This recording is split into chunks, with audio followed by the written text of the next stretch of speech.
what you're doing when you make beer with the grain, grain is starch, right? But under heat, those starches get converted to sugars. The sugars are fermentable, and that's what the yeast eats to make alcohol.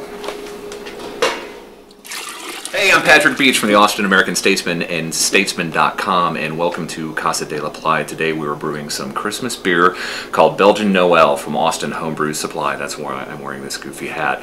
I have been brewing beer for probably 15 years, and I can't stop because I'm stupid.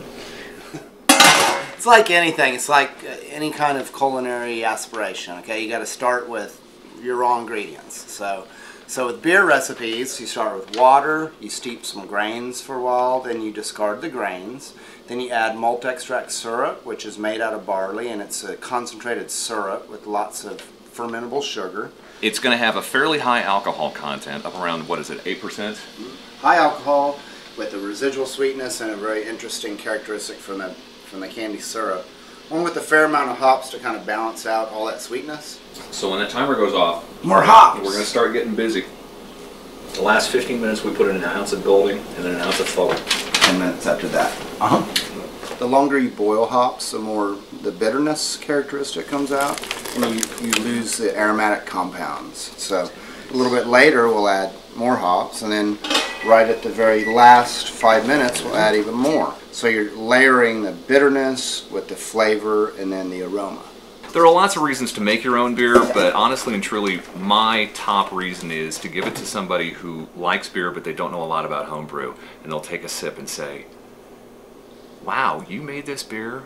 What's really cool for me is to bring it all around like full circle, to brew a batch of beer, then pair that with something that I, created in the kitchen, and then kind of match it all together, and source of pride.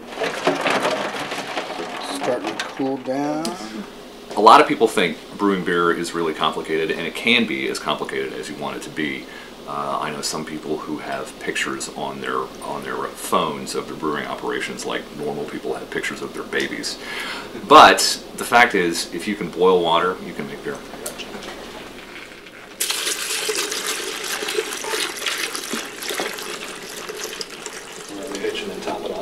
Yeah, that's what I do. You want to do the honors? Sure. The yeast is a Belgian strain of yeast, which Belgian ales are particularly known for, kind of a funky, more fruity characteristic. One, two, three. Now that the yeast went in there, now it's actually officially beer, because the yeast are going to start to process the sugar and alcohol. Fermentation will begin within the next 8 to 24 hours, and with any luck it will be ready just in time for Christmas. And good night, beer. Ta-da!